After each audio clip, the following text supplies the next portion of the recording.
Mayday, here. 782, we have a smoke in the cabin.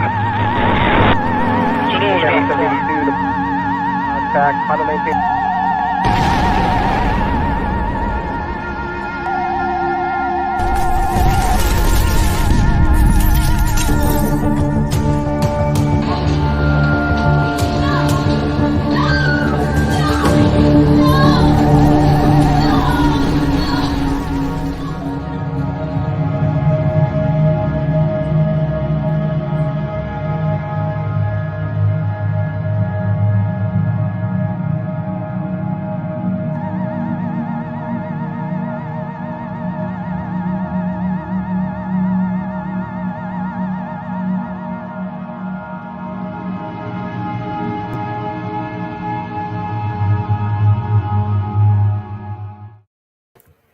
Good evening and welcome to the June 2024 transmission of Galactic Terrors, the online reading series that scours the known universe for scary stories, strange tales, weird horror, and all sorts of literary oddities from the most imaginative authors writing in a variety of fascinating genres. I'm James Chambers, and with me tonight is my amazing co-host, Carol Gyzander, who went way above and beyond to make sure that we were here this month. So thank you, Carol. Well, it's been a busy month for a lot of people, and especially for you, Jim. So, yeah. Cool. Yeah, there's been a few things going on. Just a few, yeah. So for those of you who are in the HWA, you probably know we had StokerCon 2024 just a couple of weeks ago in San Diego, and have since launched StokerCon 2025 for next June. I think it's the 12th to the 15th in Stamford, Connecticut. Yeah. Going to share this awesome logo. Yeah. This is courtesy of Dan Sauer, who is an amazing designer and artist. So thank you, Dan, for that awesome logo. Mm-hmm. And the black image in the back, for those who aren't familiar, that was a lighthouse in front of the Bram Stoker Award castle. There it is. Yeah. But I love how he also made the little yellow dots on the black castle. They look like eyes, don't they? Yeah. Of course, so it's watching. But before we go too much farther, we should say that we have a fantastic lineup tonight. Joining us to read are AMY GRECH, TEEL James Glenn, and KIRSTYN PETRAS. And we are very excited to have them read. We also wanted to give a shout out to Taylor Grant. Taylor was supposed to join us tonight. Those of you who know Taylor or follow him on social media may know that he has been fighting cancer for the last few years, and he was just at a point where he wasn't feeling up to joining us. But we are going to have Taylor back as soon as he is ready and willing. And I am going to put in the chat just a quick link. This is a GoFundMe that has been set up for a while now just to give Taylor Grant some help going through his cancer battle. Just in covering expenses and filling in gaps when he has been has needed to stop working to focus on his health. Feel free to click through if you're able to help out a little bit. I'm sure it would be appreciated. If not, even if you could just share the link or spread the word, that's always appreciated too. And hopefully we will have Taylor later this year to share his amazing stories with you. Looking forward to that. Yeah. Thank you for sharing that, Jim. Those kind of support networks are so important. Absolutely. Yeah.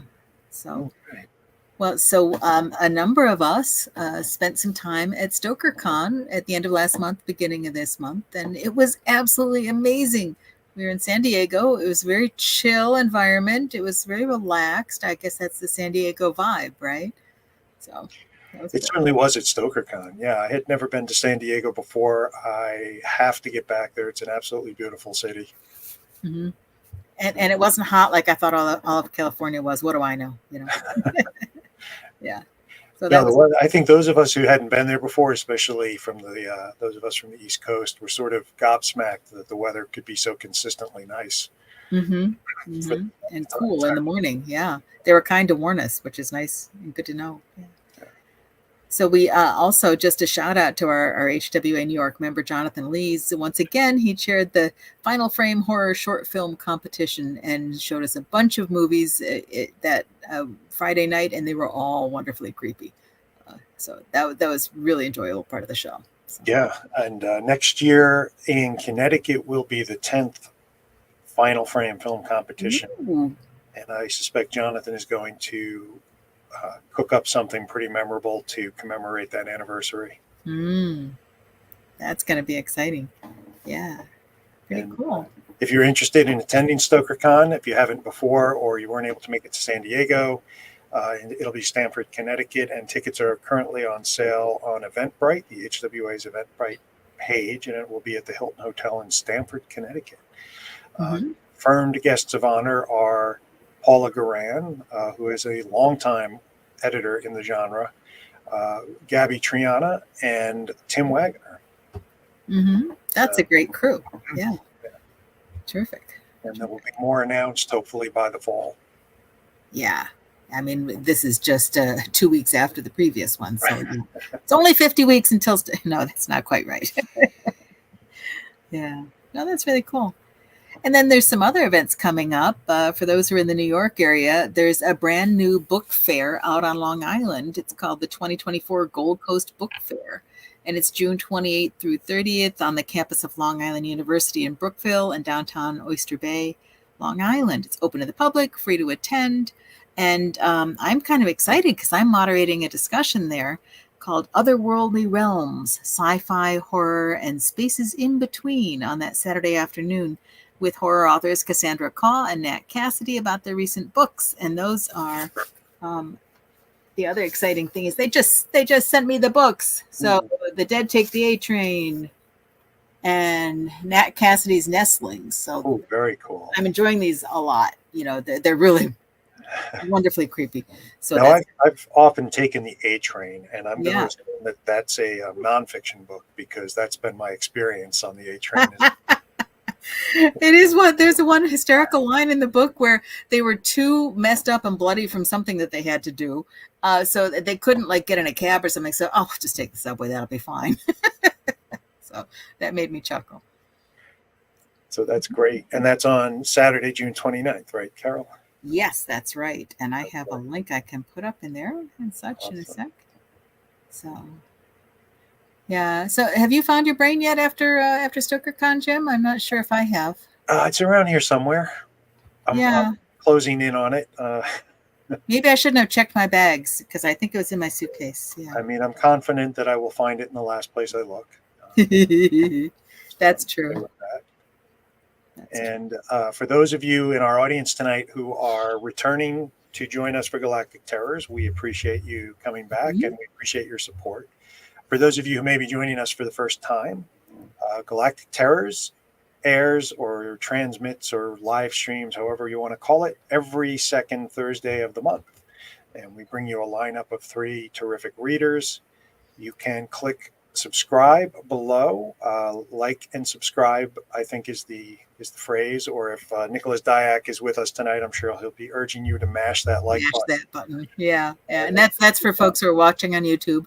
And those who are watching on Facebook Live, we're happy to have you as well. And you can also tell your friends that the recording of the show will be available on both of those venues shortly after we're done transmitting. It takes a little while to process through the ether. Yes. That's a technical term. But all of our broadcasts are archived on the YouTube channel, and so you can always come back and revisit ones that you saw or check out the ones you missed. And if you'd like to keep abreast of upcoming transmissions, you can join the Galactic Terrors newsletter. We do not spam you, do we, Carol? No. Send out 2 a month. That's what we do. Usually a little bit ahead, and then usually that day or the day before, just to remind you what the link is for it. So great. All right. Yeah. So that's pretty neat. So I'm excited. We've got some great folks with us tonight, don't we? Absolutely. Yeah. Yeah. So maybe we should go ahead and get on with the good stuff and spare the audience any more of our ramblings. That's reasonable. Yeah. We'll turn it over to the readers. Yeah. So Jim, why don't you start us off with an introduction? All right. I am very pleased to introduce tonight our first reader, AMY GRECH. Amy has been a longtime member of the HWA NY chapter. She was there from the start and has been part of the group ever since. And Amy has sold over 100 stories to various anthologies and magazines, including 10 by 10 flash fiction stories, Apex Magazine, Even in the Grave, Microverses, Punk Noir Magazine, I'm probably going to get this wrong, Roi Fainéant Press, Tales from the Canyons of the Damned, Yellow Mama, and many others. Alien Buddha Press published her poetry chapbook, A Shadow of Your Former Self. She is an active member of the Horror Writers Association and the International Thriller Writers, who lives in Forest Hill, Queens. And we're going to put Amy's numerous social media links in the chat. You can easily find her on Blue Sky, Twitter, or I guess X, Medium, and her website, crimsonscreams.com. So, Amy, welcome to Galactic Terrors. Mm-hmm.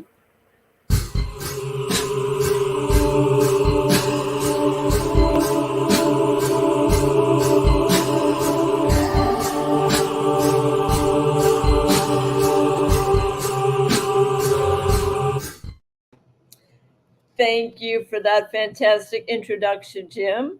Tonight, I'm going to be reading from my chapbook, A Shadow of Your Former Self, published by Alien Buddha Press. But first, I'll preface that with a story, Bum's Rush. It's a flash that was published on 10 by 10 Flash Fiction Stories last year.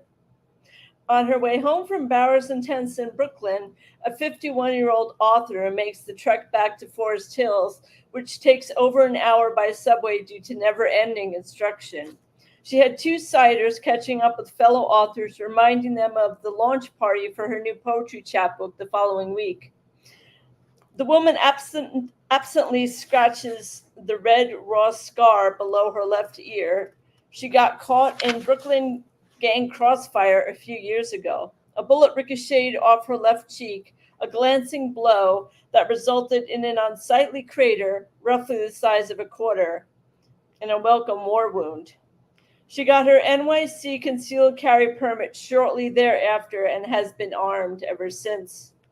Exiting the train at 75th Avenue, a deserted station, just after 11 p.m., ascending the stairs without giving it much thought, unzips her black bag, emblazoned with Marc Jacobs, New York in gold lettering, anxious to rid her hands of repulsive train crud, grabs a Purell wipe.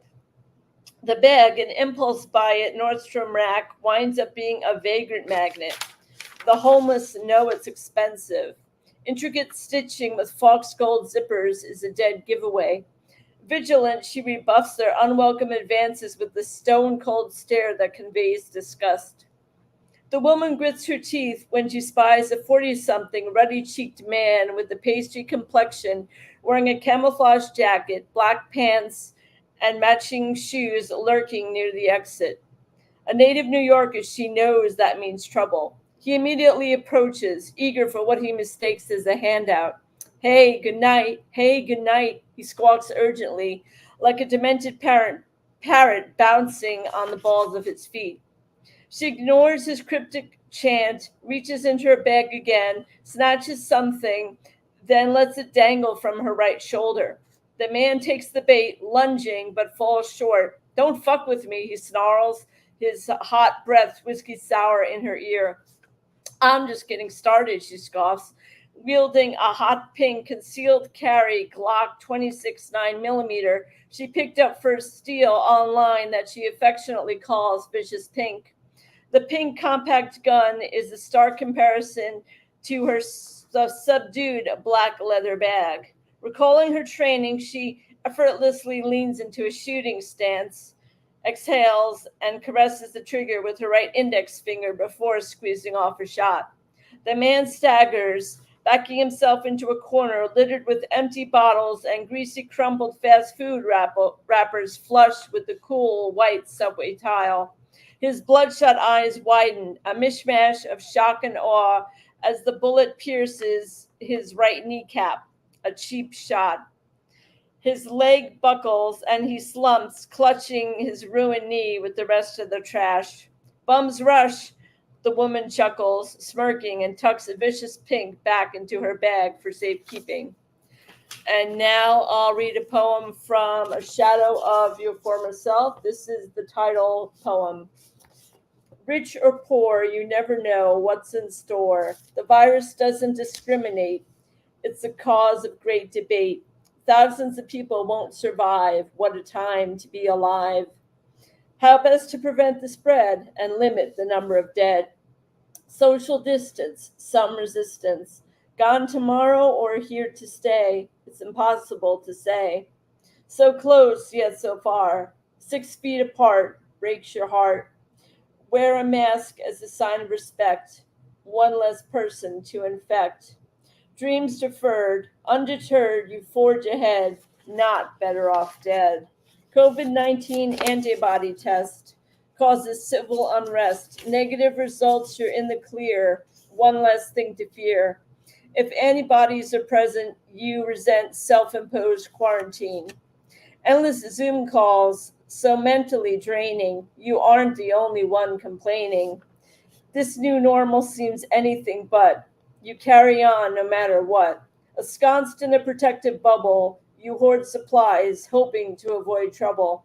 Amazon, FedEx, UPS provide contactless delivery, an endless onslaught of essentials, so much untapped potential. The struggle is real. You don't know exactly how to feel.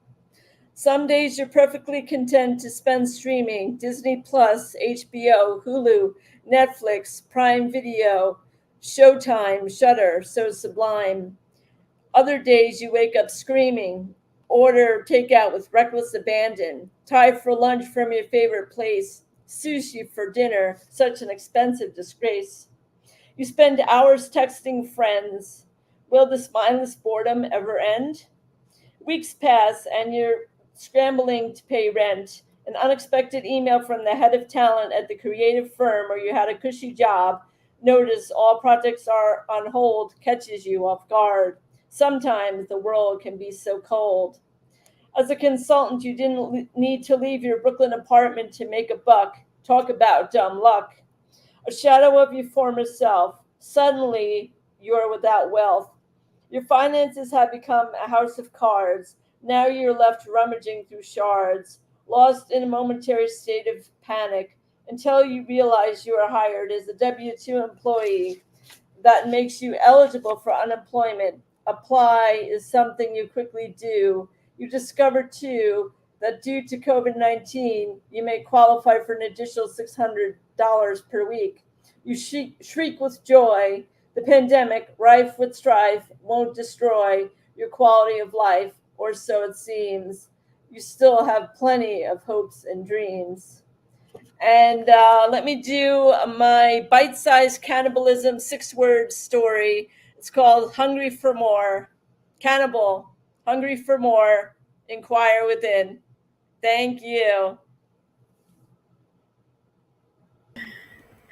All right. I'm wondering if those two are related, the cannibal and the takeout in the previous poem. I don't know. Yeah, what one led to the other, exactly. That's too funny. Yeah. Amy, that's it's really interesting to hear like 3 different pieces, you know. That's really cool. And yeah, I enjoyed all of those. That first one was just like that grim snapshot of like, yeah, this is what happens sometimes, you know. That actually, in case you couldn't tell, that did happen to me going home last October. And I thought that was the end. I thought when, hey, good night, I thought that was the long good night for me. Yeah. And I just played it cool because there was only, there's 2 exits, but he was by the side I got off at. And I just kind of walked past him and hoped for the best that he didn't follow me. And he didn't. And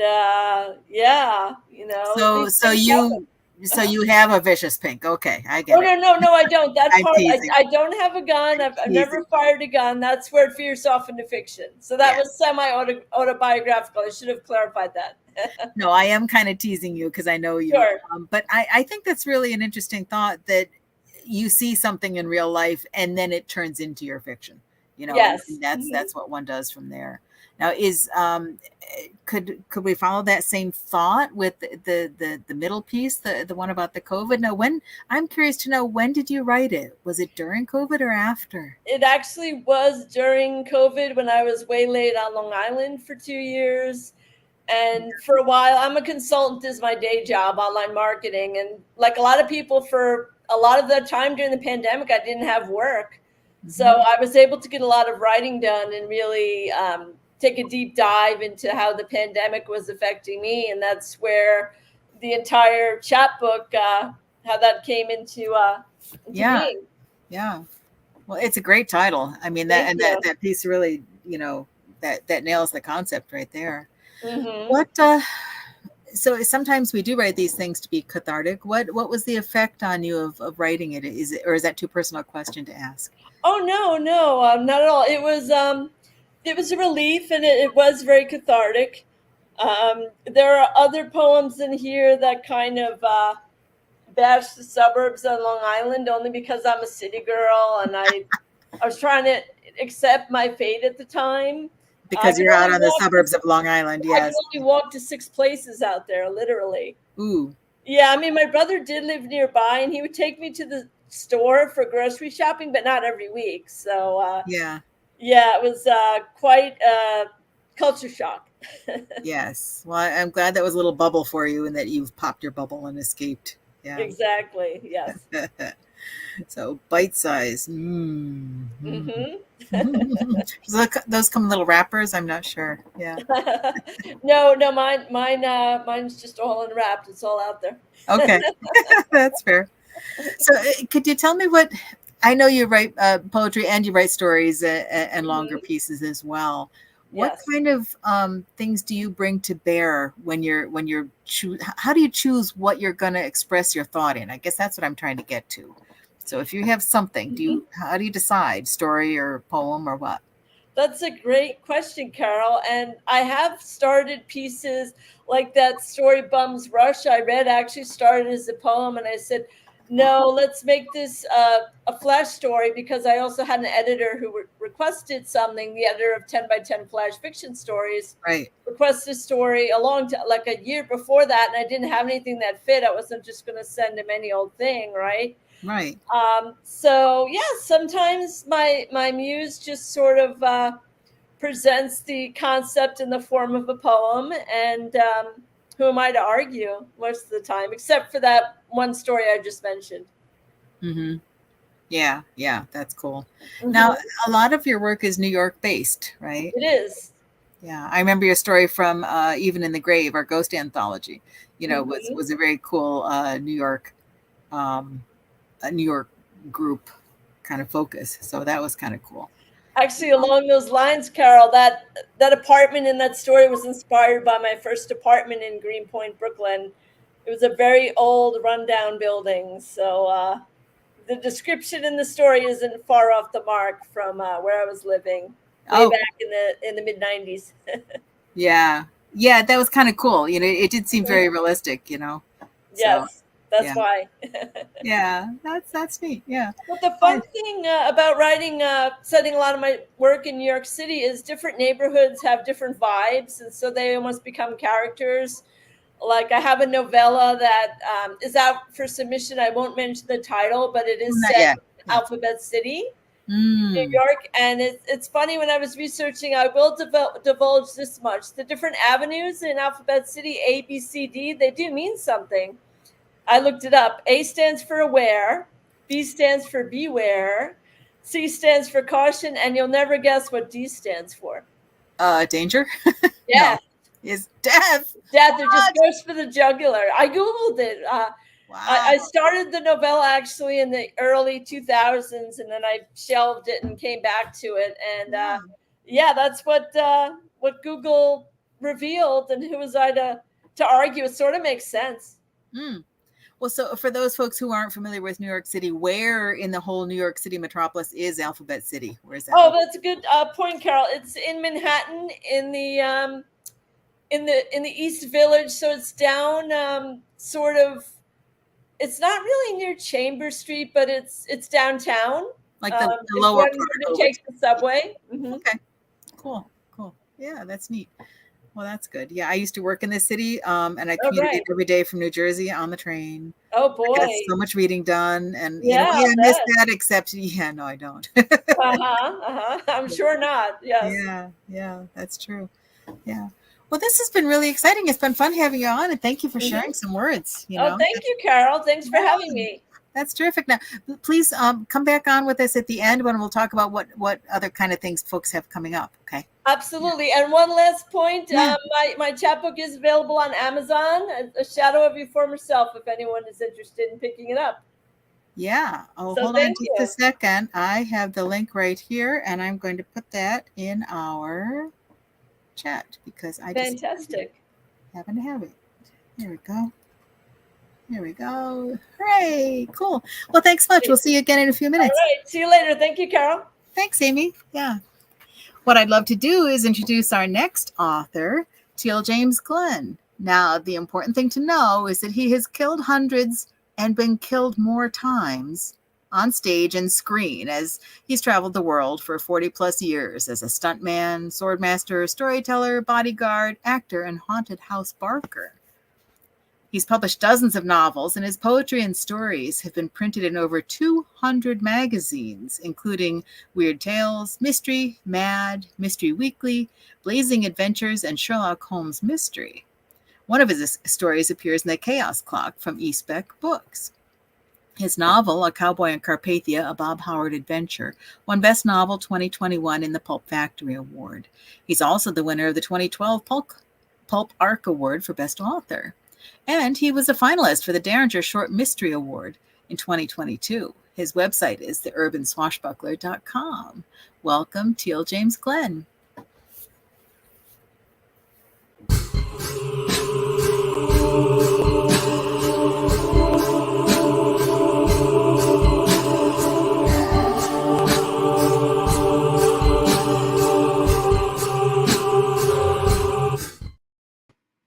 Hi. I'll be reading from The Lighthouse at the Edge of Time in the Chaos Clock anthology. Ghost ships, you say? I asked my companion in the passenger section of the steam-powered paddle ferry. I had an odd sensation at that moment, as if I'd said it before, but I shook it off and raised my voice because the rough seas outside roared with a banshee wail of wind. We were steaming toward Old Grimsby settlement on the Isle of Tresco in the Scilly Islands, some 24 nautical miles off the Cornish coast. Aye, sir, the bearded old salt who'd confided his experience to me said.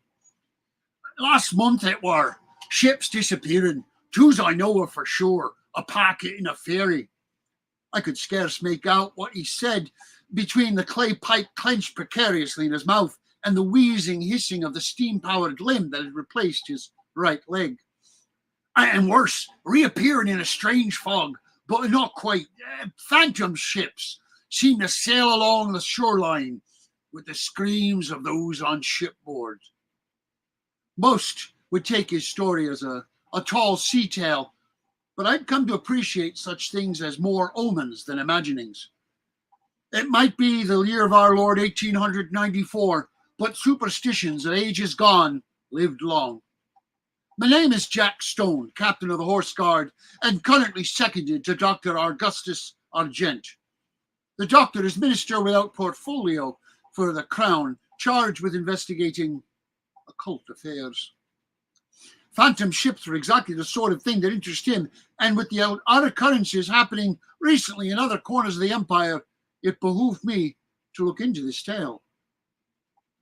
You seen these things yourself? I asked the codger. Aye, sir. There were 30 souls on that ferry, and nae a single one of them been heard from again. I found this revelation most disturbing. I knew, of course, of the history of wreckers along the Cornish coast, and the wild waters legitimately claimed their share of souls, so ships disappearing was not an unknown occurrence. Still, has the Admiralty been investigated? The old fella gave a snorting laugh. Them swabs couldn't find their own stern without help. They dismissed it all, said I was over me rum ration and claimed it was bottle-borne bilge. He all but chewed through his pipe. Setting his jaw, he seemed to decide he'd talked his quota for the trip and took to staring out the porthole at the churning sea. It was just as well. I was set for Old Grimsby on a sombre mission, escorting the remains of an old regimental chum to his birthplace on Dolphin City and the island. and it was best I kept my mind on it. We'd served together in Afghanistan, and on his deathbed, he'd asked me to return him home. We came in sight of the long, disused 16th century blockhouse at the southern end of the harbour. As we pulled into the quay, we beheld the crowd of old Grimsby locals awaiting the weekly ferry for supplies and news of the outside world. There was a dirigible station on the island, but with the weather's uncertainties, they only flew for a few months of the year to monitor the seas to the west. Captain Stern, a thin, grey-haired gentleman, met me at the dock. I am Vicar White of St. Nicholas Parish. He extended a bony hand to shake mine, his grip surprisingly firm. What gave me away, sir? If not that you are the only unfamiliar face, he said with a smile, your military bearing, even in civilian attire, betrays you. Did you bring a wagon for Tommy's remains? Aye, he answered, indicating a steam cart with a mechanical drive bot at the end of the pier. We walked to the cart while several of the stevedores loaded the coffin. Tommy, like all of them, come home eventually, he said, with a little sadness, though most wait too long, like he did. We rode along the coastal path to the graveyard outside his tiny church, sitting in reverent silence with the clanking of the wheels and the hiss of the escaping steam filling the space. I cast my eyes out on the choppy seas. I was thinking about the old mariner and what he'd said, so when I saw the vague shape on the horizon at first, I thought it a daydream. A foremaster seemed to be moving in and out of the fog several miles out to sea, but not in any way I'd ever seen before, in that the craft wavered, now solid, now translucent, all with a strange iridescent glow surrounding it. I blinked and shook my head. The ship was of an older type indeed. I doubt its like had seen service since the Armada. This is wrong, I thought. But even as I thought it, the image of the ship was gone, and the horizon was bare. I most certainly need to contact Dr. Argent about this. My whole being felt uneasy for the rest of the trip and kept me much on edge.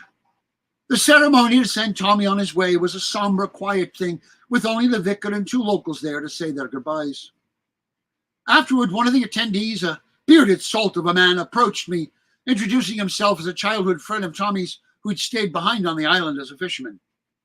Jeremy Carn, he said, holding out a hand to me. And you're Captain Stone. His grip was firm, his palm calloused from a life of hard work. Tommy's descriptions of you, fit you to a T in his letters. Guilty as charged, sir. Jeremy, please. He walked with me back toward the cart to the vicar had brought. You're heading back to the ferry when it leaves? Yes, I said, but I heard that not for some hours. Aye, Carn said. It waits for the tide. I'd be glad to stand you for a pint or 2 while you wait. That's the thing. The vicar let us take the cart, telling us that the steamboat driver would return it to him when we were done. The fisherman was an amiable companion. On the way into town, the pub at Old Grimsby, we traded stories about Tommy and our lives in general. I could not tell him of my missions with Dr. Argent, of course, but he was an easy and uncomplicated man to talk with. By his 3rd pint at the pub, Carn started telling me sea tales about the island, and I asked him if he'd had any encounters with phantom ships. Aye, true it be, he said. Out in the fog it came, a full-rigged vessel it was, but old design and, well, not substantial. I know, it sounds like bunkum, but I seen it. All misty and wavering it was. I faked the same chill as I'd had when I see the phantom ship at the funeral. It was sort of feeling I often had when we encountered the extra-normal under Dr. Argent's tutelage. I don't doubt your word. Just where'd you see the ship? Out by Wolf Rock it was. There's an old fishing ground not far off that lighthouse. Have you seen the ship again? Aye. 2 more times in the last month, always in the morning mist, just as the sun tops the horizon. He finished his pint and looked at the clock at the mantel. I'd best be heading to the ferry, Jack, if you don't want to be marooned here for a week. I made my decision then. Will you take me to where you saw this phantom? What? I'll charter your boat to take me there, I said. I smiled at his look of incredulity and so added, I work for the government department and they'll foot the bill at a fair rate. Admiralty will want a report on that phantom. Carn looked at me, apparently trying to decide if I was mad or in my cups, but after a long moment nodded. Well, since I can't take you out till morning, we got time for a few more pints. I laughed. That sounds good to this Edinburgh lad, and from now on the crown will be buying. But I can tell you, I had an uneasy feeling that was soon to prove out phantom ships indeed. And if you want to read the rest of the tale, you need to get the Chaos Clock from Respect Books. Thank you. Thank you, Teal. You always give them the such dramatic theatrical readings. I love it. So I have a question for you, because I know that you've written steampunk in the past. This wasn't your first steampunk story, correct? Yeah, although I've written actually more biopunk than steampunk per se. Okay, but it was territory you had ventured into before, and Yes. you've done cosmic horror as well. Yep. What did you think when this anthology came up and the theme was to combine steampunk and cosmic horror? Well, I mean, I don't think it's that far a bridge to cross. I think that, I mean, I've written a lot of stuff in Victorian period. Much of it, like I said, biopunk or alternate history. The thing with cosmic horror is you have to make a decision before you start that the characters you love so much are inconsequential and they don't really matter. That the cosmos does not give a hoot. So you have to, it's a dual-edged sword. You have to get emotional connection to the characters, but you also have to realize bad things are going to happen and there's nothing they can do about it. So it's a kind of a push me pull you when you're writing this stuff. Yeah, it's a balancing act, right? Like you don't want to lose the thread as you go. Yeah. Now you've written in quite a few different genres and subgenres. Do you have one that is sort of the home genre, the one you go back to when you have no deadlines and you're like, I just feel like writing, I'm going to do. I don't really know. I actually make a conscious choice to switch genres everything I write. So I won't write 2 mysteries in a row. I won't write 2 urban fantasies in a row. I won't write 2 sword and sorcery stories in a row. I think it keeps me honest. It keeps me from repeating tropes. And if I have a trope that I repeat, like my Dr. Argent stories, Jack is part of a long series of Dr. Argent stories. If I write a Dr. Argent story, yes, it has sort of the trope that it's very much if Sherlock Holmes was Merlin, but right. I then find a way to pervert that or invert that so that it's not, it's not done beat, beat, beat, beat, boom. That there's something different in it. Because, I mean, if I get bored writing it, people are going to get bored reading it. So I really try to keep myself excited by what I'm doing. Now, have those stories been collected? Yeah, there's 2 collections of Dr. Argent stories, Okay. Semper Occultus and Britannia Occultus from Prose Press. Okay. And there's a couple of uncollected stories that are floating around out there in different places at the moment. Yeah, it's just such a fantastic conceit. What if Sherlock Holmes was Merlin? Yeah, I mean, and the thing is, in that world, there's several stories where Lestrade, Inspector Lestrade, comes to Dr. Argent. He has his offices on Carnaby Street in a converted barn, a converted stable, and says, we'd like you to look in on this case, sir.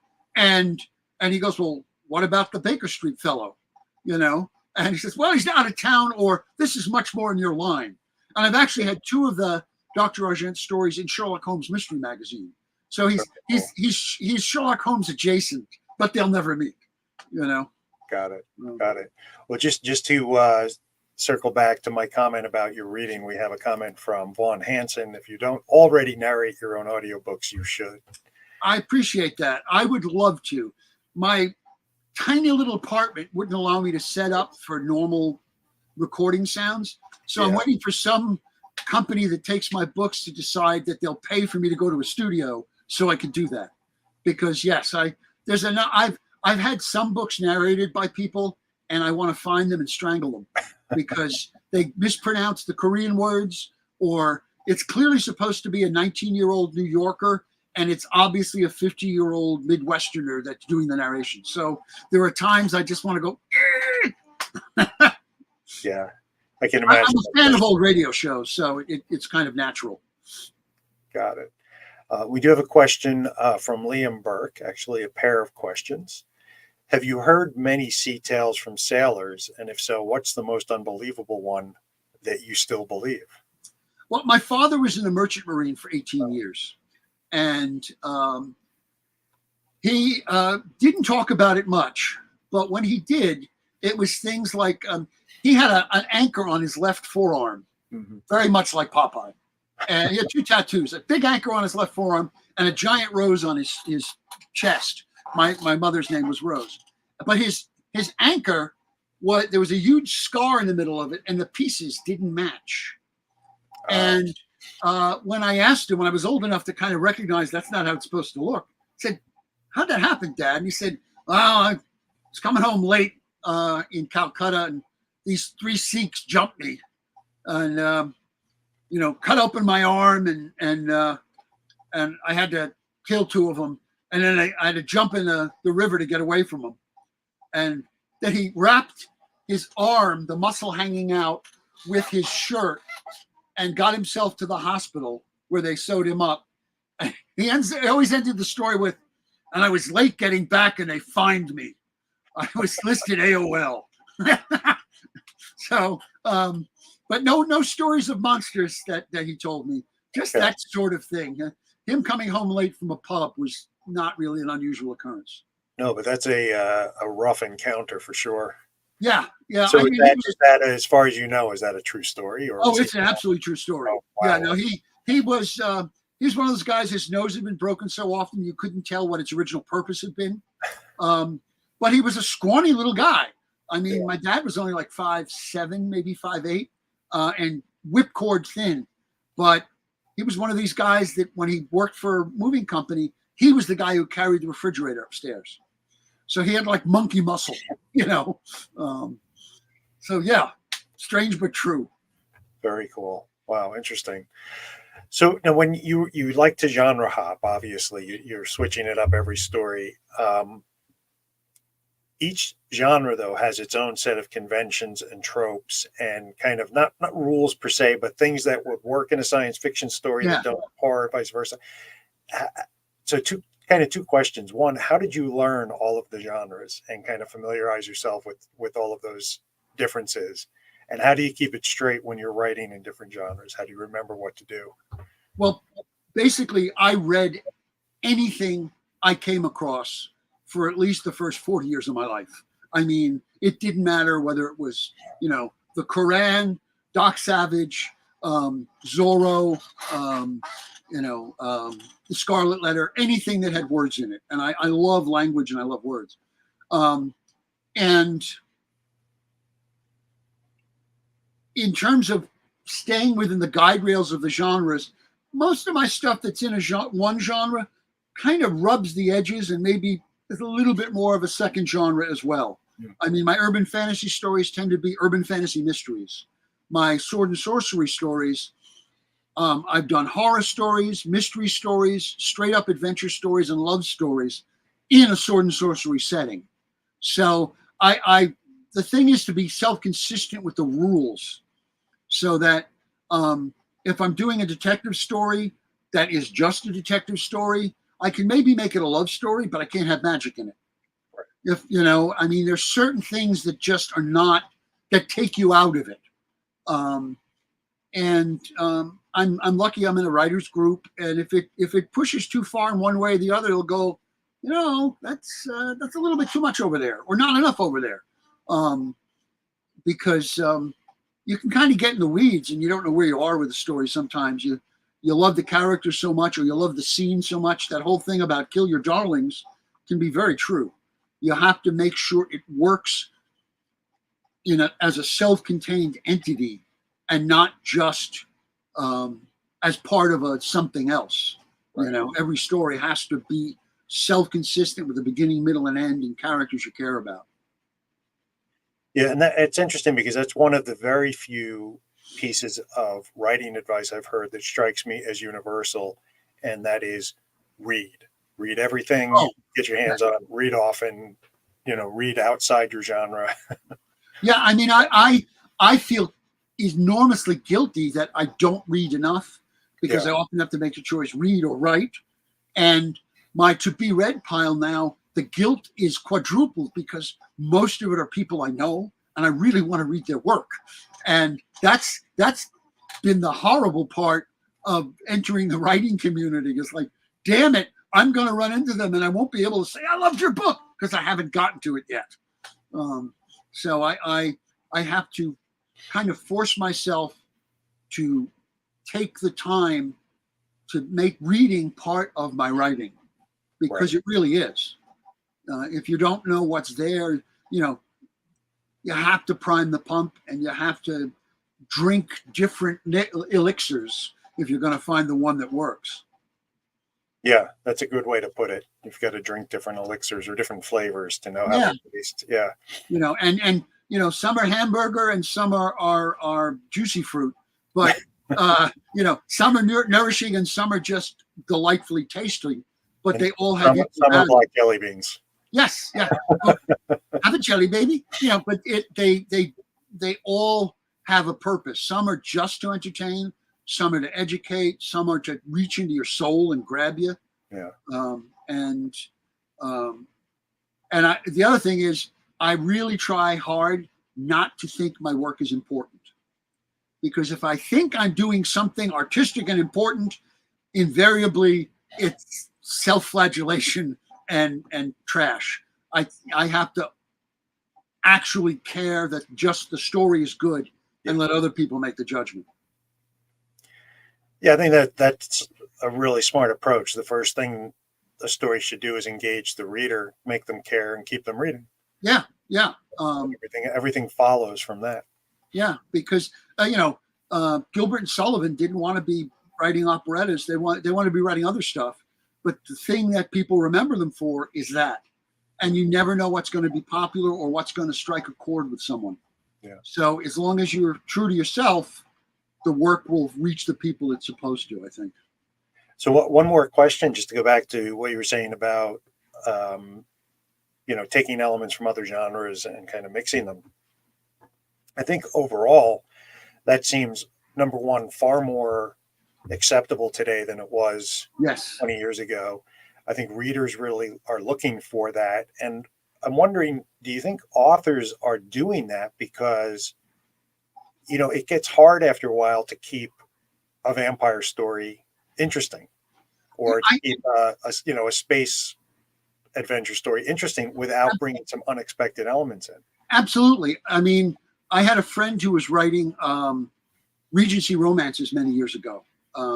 And she said after 4 of them, she could not write anymore because she couldn't find any way to keep 2 healthy people who loved each other apart for 150 pages. And because the strictures were so tight that if you deviated out, at that point, readers would not forgive you. Now, I think the walls between genres are more porous, and people want something that's a little different. People who read a lot, if I'm reading something or watching a movie, I want to be surprised. I don't want to know who the killer is 5 minutes into a 90-minute movie. What's the point of watching a mystery if you're like, oh, what the hell? It's going to be him. They cast that guy. He's going to be the killer. So I think I think actually readers are smarter now than they were. As much as we say the world is dumbed down, I think people have more at their disposal. And even people who read just Westerns, or just romance, now you do weird Westerns or techno Westerns or space Westerns, because people want to move a little bit out of there. And I think that it's almost impossible to do something that's completely in one genre now and have any real originality. So much has been done. You have to push it somewhere else. It's interesting, and it makes for new stories, and I hopefully inspires new ideas I mean, about. how many times can you do a zombie that's the Night of the Living Dead zombie or the Moratau zombie? You have to find new ways to do it, or it's literally just a remake of every other zombie story. And, and think about it. In the last 10 years, there have been 30 different takes on zombies, which are self-contained and completely different, including one by the guy I'm talking to now. So you have to find a way to make it interesting. You have to, go somewhere else with it, or you're just regurgitating. You might as well just, be AI and cut and paste somebody else's stories. Yeah. And that's a whole separate conversation. Yeah. Well, Teal, thank you so much for reading from The Lighthouse at the Edge of Time for us. And did I get the title right? Yes, that's it. Good. Okay. I thought so. We're going to have you back on at the end to talk about what you have coming up next. And so stay tuned. All right. Thank you, Teal. I am happy to introduce our next reader, KIRSTYN PETRAS. KIRSTYN is a Brooklyn-based fiction writer, but primarily identifies as caffeine in a human suit held together by hairspray and sheer force of will. Her horror short stories have been published in Punk Noir, Hoosier Noir, Metastellar, and A Thin Slice of Anxiety. Her debut novel, The Next Witness, was released in 2022 by Cinnabar Moth Publishing and was the winner of the 2023 New York City Big Book Award for political thriller. She is also the co-host of Dark Waters, a literary podcast exploring all that is dark, dreary, and wonderfully twisted, and the show's first anthology of dark fiction was released in December 2023. When not writing, she trains contortion and aerial hoop and uses chasing her kitten as cardio. And you can find her on Twitter or X at KIRSTYN_Petras and Instagram at KPetrasAuthor. And check out her work on her Linktree, which we'll put that link in the chat, The Next Witness. All right. Welcome, KIRSTYN.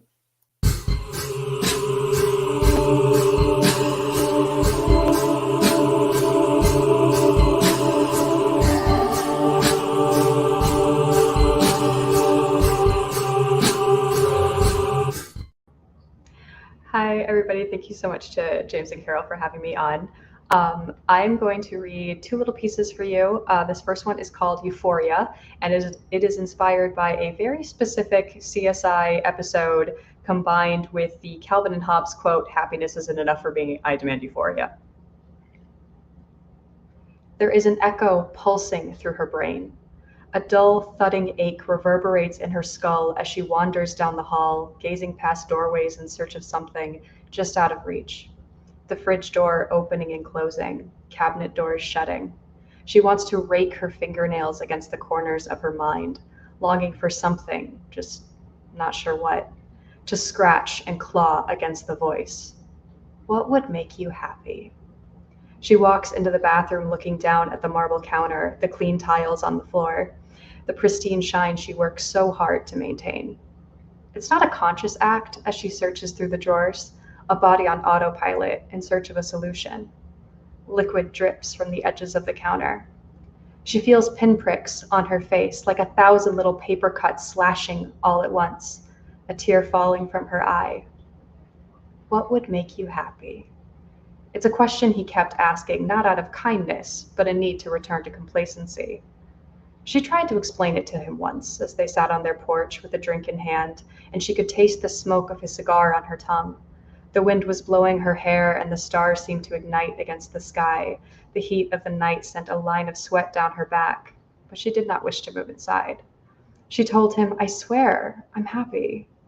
He raised an eyebrow at her, but she kept studying her glass. Or maybe not happy, but satisfied or content. "What's wrong with you?" he asked. "There's nothing wrong with me," she said. "It feels like stasis, neither high nor low." She sat, wondering how to describe it. Like the scent of rain while the sun is shining, but the sprinkles still thud against her skin, or waking up to the morning light of summer when her lungs can't breathe against the liquid air. She looked down at the glass in her hand, thinking, The feeling between her should be last and could be last drink, the fine line between not yet tipsy and morning regrets. But she said none of this. Instead, she set the glass down beside her and continued to look into the night. "What would make you happy?" he asked, but she just shook her head, and he sighed and stood up to go back inside. She can hear the plink sounds of droplets falling on the floor, and she stares into a mirror that has no reflection. She'd wondered for a time if it would be panic or anxiety that would make acid burn her throat again. She considered if it was worth pulling onto her tether to try and advance a little more to pull herself up rather than let herself fall. Is it the sound of the front door, or is that a part of the echo in her mind? Him shutting himself away from her for the last time. Nails are digging, poking into flesh, a mask of punctures, slices, tears, a razor and scissors letting blood stain white porcelain, and it drips from her hands, down her face, oozing scarlet rivulets down her chest. She carves without seeing, her face in the mirror as the shower curtain behind her, and she works until her bare feet are stained and she can no longer stand. What would make you happy? Eyes still open as she lies in the pool on the floor, unable to move her limbs, unable to do anything but twitch her ruined lips into the curl of a smile. And then a completely different genre. It's really fun to try and promote a political thriller dystopian story when people are going to jail for federal crimes, potentially. I'm going to read you guys a little bit of this snippet. It is basically, the story starts with, it's 3 points of view, and you have Melody Karsh, who is a senator's aide, and then you have Detective Alexander Covington, who is a detective basically in charge of finding her when she is found to have anti-government tendencies. And then you have Derek, who found this out and is saying, I have questions. So this scene is right after Alex decides to kind of do a public appeal to kind of get the public to help him find Melody and her friends who are in hiding. And Derek has thoughts about it. So, "This is ridiculous," Derek grumbled, changing the camera angle for the 6th time. "You know how she gets," Morgan shrugged. "She's having a bad hair day." "Oh, please let me zoom in on the one strand that's not perfectly in place," Derek hissed, "because people care so fucking much." Morgan hummed indulgently. "Well, she knows the interview is important. The interview is important because of Covington, not because of Denise. Look, we're going on in 5 minutes. Can just keep her happy for 5 minutes so we can get this done," Morgan pleaded, giving him her patented puppy dog eyes. He looked away. "Fine, but I'm doing it for you, not for her." He went back to the camera. She patted him on the back and crossed the room towards the detective, making sure everything was ready. Denise was examining her reflection on the various monitors and seemed satisfied. Finally. Derek looked over at the detective. He looked tired despite the work the makeup team had tried to do. Derek had to admit, even with the shadows under his eyes, with the prominent cheekbones and strong chin, crisp black suit and party badge sticking out of his breast pocket, Covington looked more than a little intimidating. Morgan and Derek had been placing bets all morning about what the interview was about. Derek had tried to message Logan asking why, but had received no response. All they had been told was that Covington had an announcement and that they were to ask no follow-up questions. With no context and no authority to say otherwise, the crew could only shrug and work as they otherwise would.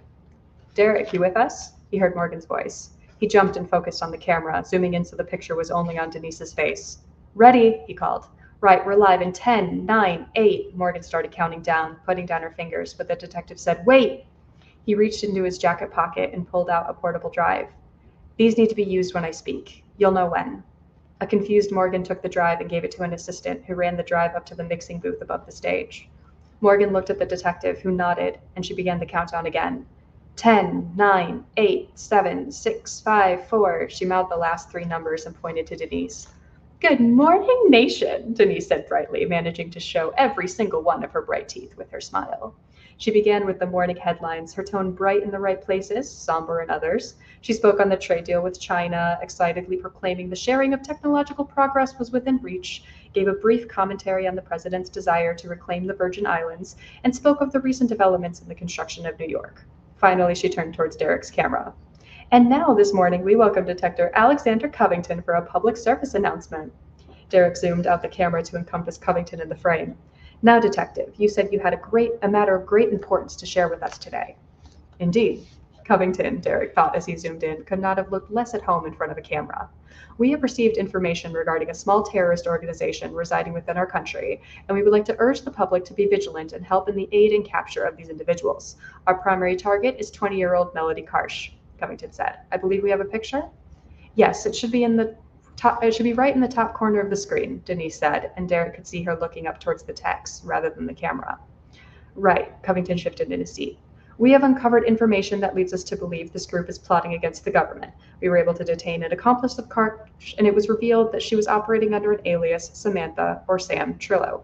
The accomplice denied any contact with her other affiliates, Elizabeth, Gregory, and Leon Myers. We have to assume, however, that they could be using aliases as well. Derek's hand tightened on the camera stand. Her name was Sam? And Sean had... No, it was too big of a coincidence. Even so, he wanted to see that picture. They should also be aware, Covington continued, that these people are skilled at distributing anti-government propaganda and are determined to escape justice. I will not get into the specifics of this propaganda for obvious reasons, but those who commit treason must be held accountable. The public must be cautious and alert and report any sightings of Karsh or the Myers family. How long ago did they disappear?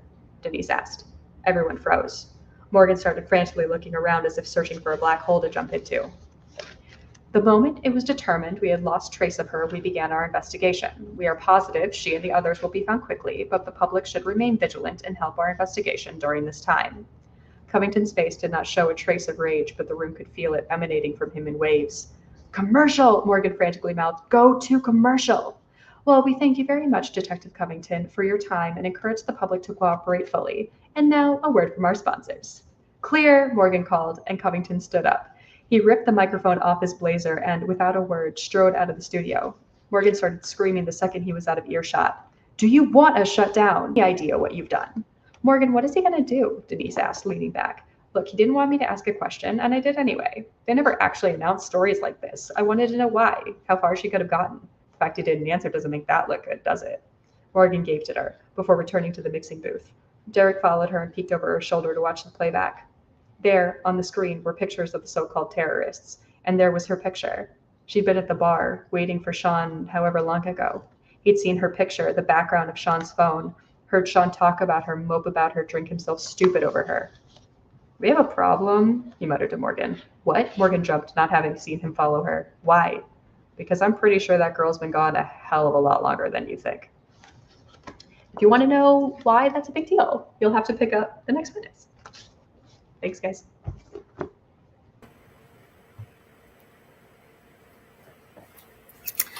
Okay. I have questions. Yeah. First of all, I just have to say that was really cool, but it is so meta to have you on our podcast talking about somebody coming on a podcast to, that's interesting. Yeah. It's kind of fun. It was weird releasing the book, and it's weird trying now to sell the book and being like, it's fiction, I swear. It's fine. Sure it is, yeah. My friend James McCrone wrote a thing called Faithless Electors way back during one of the previous elections, where he was talking about the folks who are supposed to actually account for the presidential votes, and he said, I didn't know this was really happening, but yeah. Yeah. And if it gives any context, I got this idea for this story back in 2009. And the world was a slightly different place there then. And if this felt like a slightly different, more fictional story, and then I think every year that's gone on since, I'm like, oh, oops, sorry guys. It's your fault. It's all my fault. You wrote the map. Yeah. I blame. Yeah, no. Yeah. Totally Well, we should have put this little device in the. Oh no, never mind. Yeah. Cool. Oh gosh. Well, I'm curious what it was that initially inspired you to write sort of a dark political thriller. AP US history. I wish I was kidding. I'm that much of a nerd. I think one of the interesting things about American education is that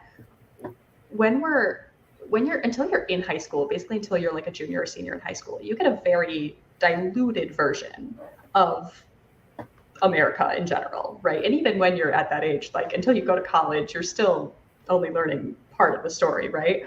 But that was the first time that we really dug into like what the Revolutionary War was about, and the fact that it was to fight. Like, I mean, you get the nitty gritty details, right? In grade school, you might learn about like the Stamp Act and things like that. But this was like in depth, and then you learn about the Monroe Doctrine and how hypocritical these things were, and just like how just kind of this really deep dive into all of these things that you haven't necessarily learned before. And I think my angsty teenage brain turned that into, I'm going to write a dystopian story that's definitely not the Hunger Games. And then a decade later, it was definitely not the Hunger Games. So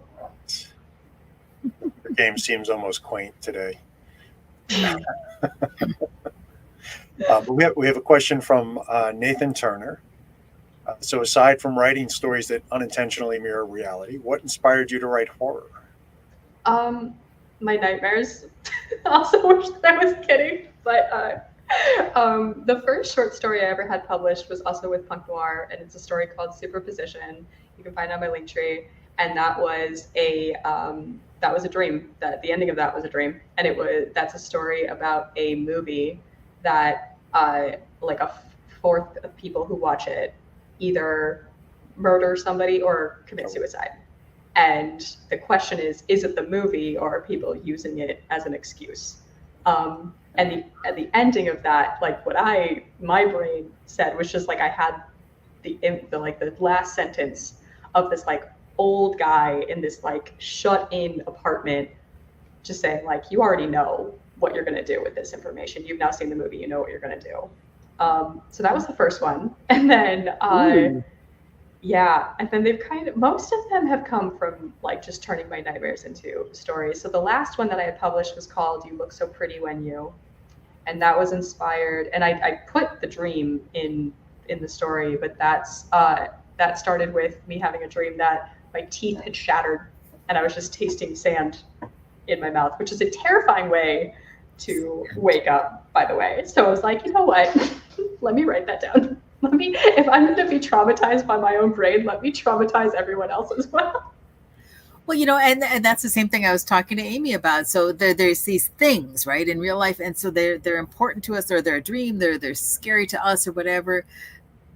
What happens when we write them? What does that do for you when you write those things? Does it do something to help you? Does it make it worse? What do you think? I don't know if it's necessarily like, I don't know if it makes it better or if it makes it worse. I think it is. I've always had some sort of a creative outlet in that regard. And like, I've always needed some form of a creative outlet. And I think my writing has evolved definitely over the years. I love exploring genre. I love exploring different stories. But in terms of helping me, I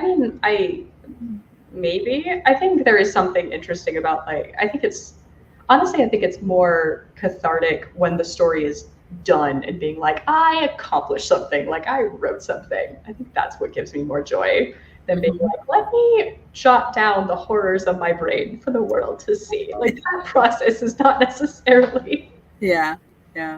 So that might actually be a good segue to another question from the audience. This one is from Liam Burke, who kind of feels like he has to ask, what would make you happy? So I think with dystopian and nightmares and all of this, but I think you almost just answered that question. I mean, the easy answer is a good glass of scotch. That makes me really happy. But I thought you were going to say writing a good story. Yeah, but also writing a good story. But like, I think it's more just like the feeling you get when it's complete and you've kind of gotten it out of your system and you see it on the page. I have always liked the editing process more than the writing process, which I know is a very divisive topic, but like I like having it done and then getting to play with it from there. Yeah, because you can't edit what's not on the page, so then you get to edit it. Yeah. I'm sorry, Jim, I interrupted you. No, I was just going to say a quick follow-up comment from Liam about sharing your nightmares. So. Go ahead, Carol. I didn't mean to. No, that's all cool. Yeah. I was curious a little bit about your podcast. Can you tell us a little bit about that?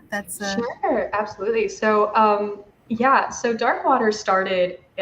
We recorded our first episode I think we called it like the third Tuesday of the 2020 election. It felt like a fever dream at the time. We had been in this COVID nonsense for forever, and it was just this constant in the publishing industry. And I had made the mistake of trying to start to query The Next Witness in February of 2020. We know how well that went. So that was a process of getting someone to be like, yes, I want to look at this in the plague times. And so it was just kind of frustrating to be like, I'm reading dark fiction in dark times and taking like comfort in these dark stories. And I know other people are as well. I wish there was more of like a home for that. And Nate and I, my podcast co-host, Emmy Turner, who is also the editor of Hoosier Noir, he thankfully was very much on board. We've been friends for over a decade, so that was a fairly easy sell of being like, hey, do you want to just like talk to me for a couple of hours every few weeks? And then the show kind of evolved into, so originally we were doing more of like a works in progress editing, and then that quickly turned into a focus on author interviews. So now we've done a fair few interviews with people in New York HWA. We interviewed Robert Otone. We've interviewed AMY GRECH. The episode James was on our show. We're going to have that out next week. And from that, we ended up saying, you know what, this was kind of our goal, was just to give people a voice. So we wanted to start doing our own anthology. So we did that last year, and we got really good feedback on that. And keep an eye out, because we're going to be launching submissions for volume 2 pretty soon. Ooh, Very cool. Very cool. Oh, good for you. Yeah. So it's taken off in a way that we never expected it to, and we're just happy to see it grow and just want to keep seeing how far it can go. But we've always just said like, this is an amateur production. We're not trying to be anything else other than like grab a drink with us, talk about books for a while. That's basically the format. And what could be more fun than that? Right. Especially, especially that way. It's cool because that's how we got our Galactic Terrors. This show started because with the New York chapter of HWA, we used to do a lot of in-person readings, and we stopped that during the pandemic, but we missed talking to each other. We missed getting our words out there. And so we put this online. And I think that helped determine our format, where we actually chat with the authors as well as just, read a next, because that's the viable, thing as well. But, it was nice to talk to people. Yeah, no, for sure. And it absolutely makes sense, because like, I'm so glad that you guys did that, because in that time, we couldn't do readings. It was so hard to promote books and stuff. So thank you guys so much for creating this platform. Yeah, it's been a lot of fun. Cool. So I do have another question for you, and I understand completely if this is top secret and you can't share it, but just how does caffeine acquire a human food? Listen, I sold my soul for the black magic. I wouldn't wish that on anyone else. So I was thinking it might be a slow process where there's you have to do the invisible ink in the Necronomicon, and the spell's there in the bag. Got it. All right. I thought maybe you were going to say it was a drip process. Yeah. No, I didn't say that. Sorry. No, it's you know what? I got that. I was trying to find a bio. I was trying to work on a bio, and I was reminded of this joke from, it was like 2007, from a comedian called Christopher Titus. He did this special called Love is Evil, EVOL. And he was like, I am a sarcastic gobstopper. The candy, like I'm a sarcastic candy covered whatever, in like a fairly passable shell, or there was something like that. Like, I can work with that format. I can do that as a bio, and then I don't have to take myself too seriously. Yeah. That's great. That's cool. All right. Should we have our other readers come back and we can talk about what everyone has coming up next? That's a great idea. Yeah. Thank you, Kirsten. That was really cool. Thank you so much. Kirsten, I said it wrong. Yeah. All right. Welcome back. Sorry.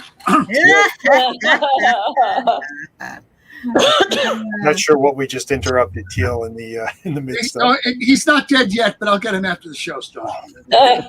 Speaking of drips, yeah. Oh, wait, no. I love the fact that we heard your cat. Yeah. I'm so sorry. Yeah, your cat is very vocal.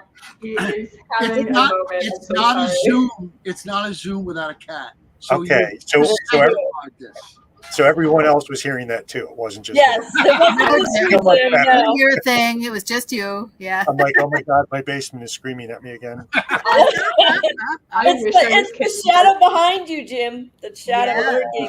Yes. Ah.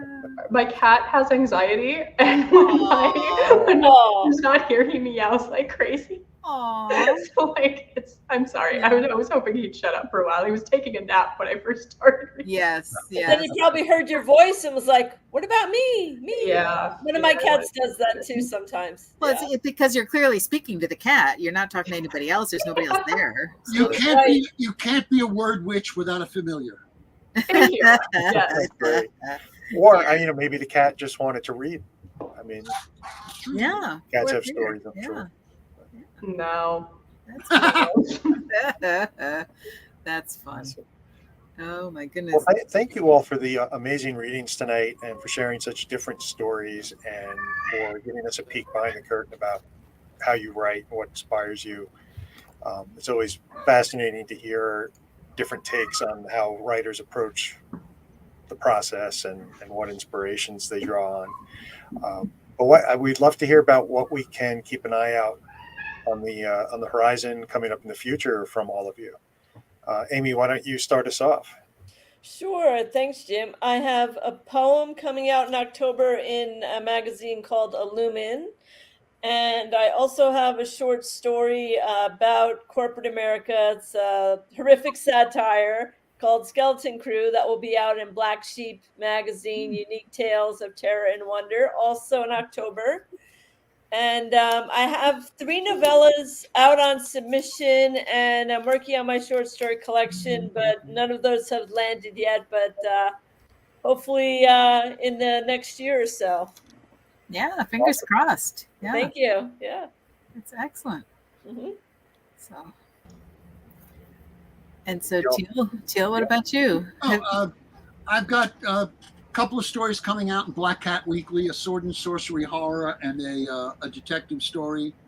I have a story in something called Deadly Spores coming out, and another one, something about the silent ones watching, that'll be coming out. And I have first of a 3-book series coming out from Crossroads Press, probably around Halloween, called Not Born of Woman.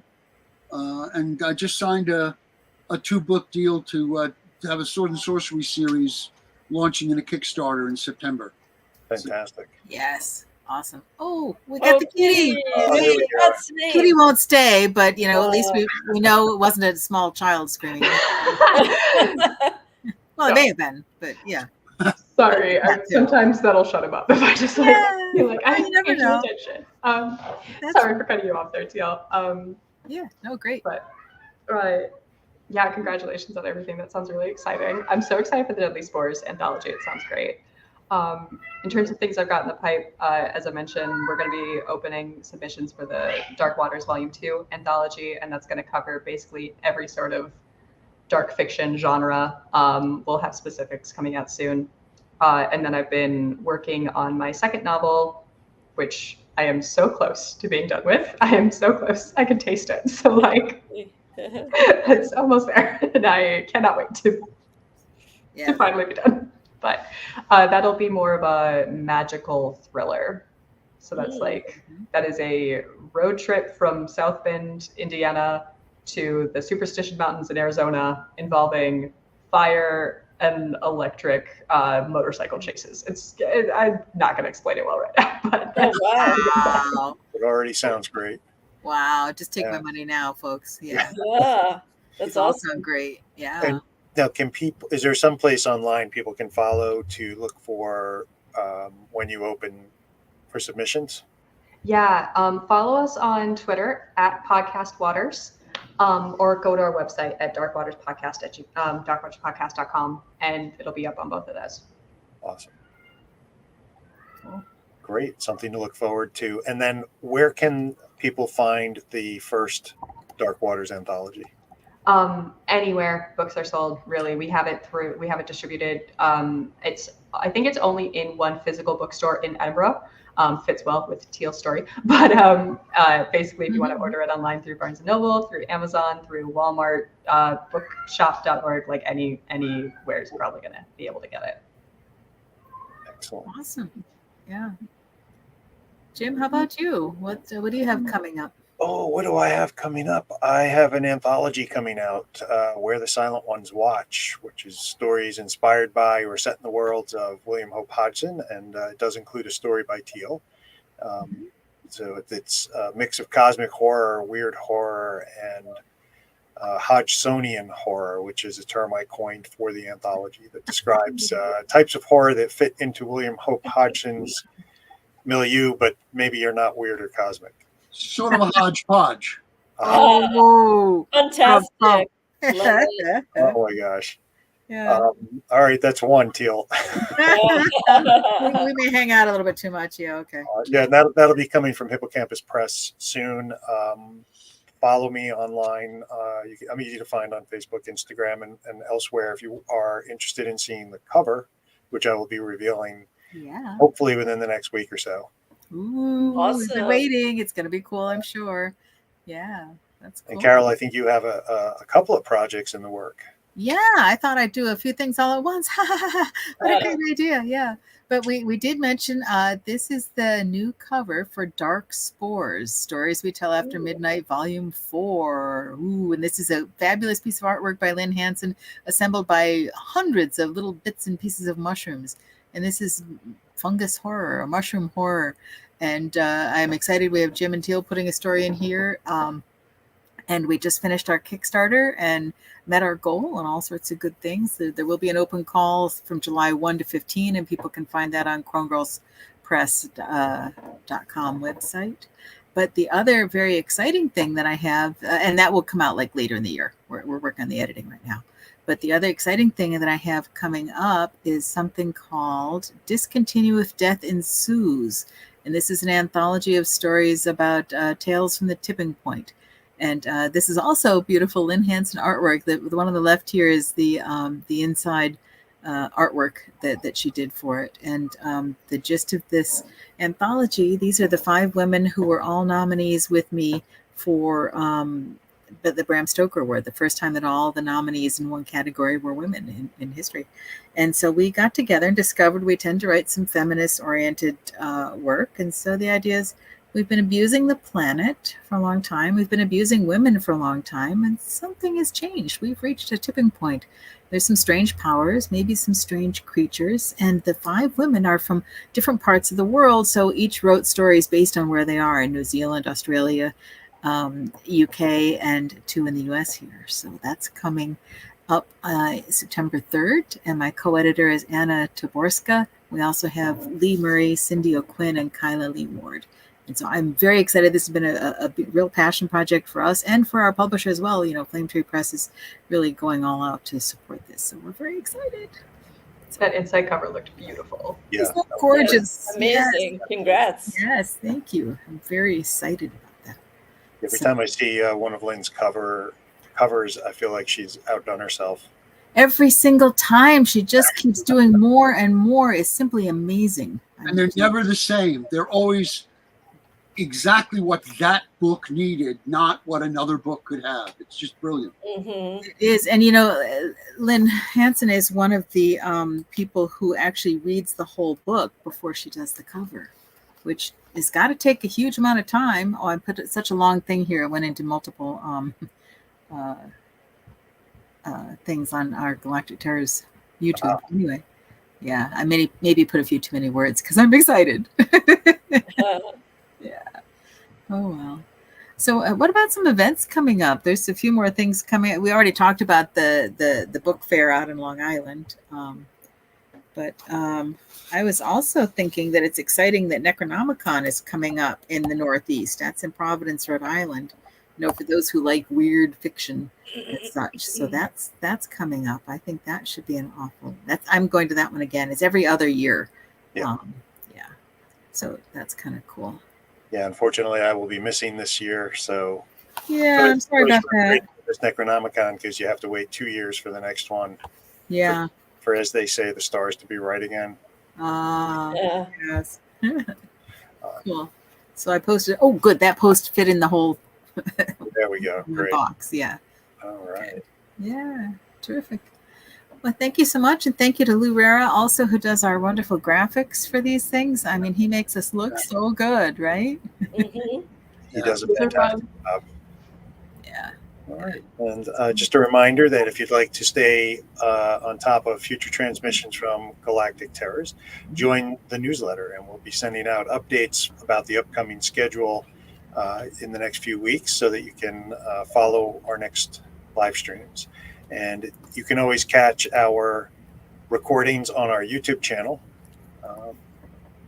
And I don't think I have that link handy, but it's pretty easy to find, especially if you're already watching us on YouTube. Yes. Hold on a second. I'd just like to send out another shout out to Taylor, to send good wishes to him, and anybody who can help should. Yeah. Yeah. Yeah. Thank you, Teal. I agree. I'm going to put that link in the chat again. So for those of you who may have missed at the beginning of the broadcast tonight, Taylor Grant was scheduled to read with us this evening and had to bow out because of health concerns. He just wasn't feeling up to it, and he has been battling cancer for several years now. If you follow him on Facebook or other social media, he's been pretty open about a lot of it. And there is an active GoFundMe just to help him cover unexpected medical expenses and sort of, help him bridge the gaps when he has to take off from work and things like that. And, any support you might be able to offer is always appreciated and very helpful. And even if you can just spread the word and share the link or something like that, that is also really wonderfully helpful. So let's all send good wishes and healing thoughts to Taylor. Mm-hmm. Yes, indeed. And sharing is important. Yeah. And I just want to also say this has been a particularly fun episode tonight because all 5 of us are members of the HWA New York chapter. Often that's we're going to right. get them outside, but this was sort of a down home version, so this is very fun. Yeah, That's it. The all New York episode. Yeah. You got a problem with that? You talking to me? Yeah, but I live in Jersey. What exit? Yeah. Cool. Well, thanks so much. Amy, Teal, Kirsten, thank you so much for reading with us tonight, for sharing your work. This was really terrific. Such great readings. And we hope to have you all back on Galactic Terrors at some point in the future. Mm-hmm. Yeah, thanks for having us. This was great. It's good to be had. And thanks for the kitty appearance. Yes. Yeah. Thank you, everyone. Great. All right. Have a great evening, everyone. All right. Bye. Good night. Take care. It's